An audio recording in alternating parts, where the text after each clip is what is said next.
You know, people ask me, when you were a teenager at high school, I went to secular schools, in Australia. Was I a religious person or not? Alhamdulillah, I was. But it was very difficult. It was very difficult. It's not that easy. You have to be challenged. I went in year 7 and year 8, and the students who were there, they bullied me. They bullied me because I was talking about Islam. I talked about Islam all the time.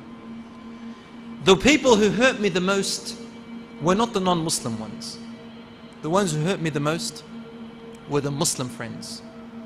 I used to be friends with them in primary, but there was no Islamic schools in high school. When we went in, they couldn't identify themselves as Muslims. And when I came around, they avoided me.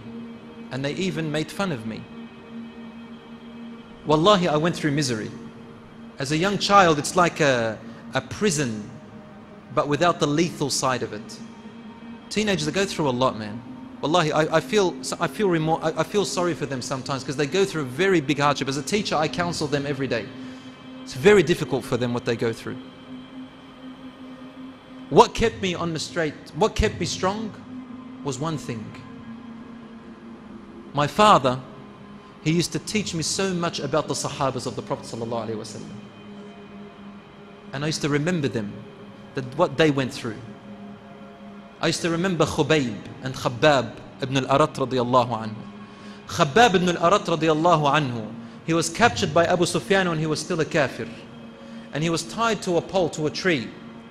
And he began to say to him, Ya Khabbab, if you just say, I wish that Muhammad ﷺ was here in my place and I was with my family comfortable at home, I will let you free. Just say it. And Khabbab said to him, I wish that I will be tortured here and not to even hear that Muhammad ﷺ is hurt with a prick of a needle. So he cut off his right arm. He repeated it to him again, and Khabbab repeated the same thing. They cut off his left arm. He repeated the same thing until he cut off his legs, then his nose, then his eyes, then his ears. And in the end, he stabbed him. Then Abu Sufyan looked around and he said, I have never seen people who love their master as much as what this youth loves their master, their prophet. What kind of love is this? They stood firm with their identity, and they are our greatest role models. Allah has left them. If I ask the youth, how many celebrities do you know? MashaAllah, they count 100 just by sitting there. How many Sahabas do you know? Read about them, my brothers and sisters. Wallahi, they are something beyond this world. Something beyond this world.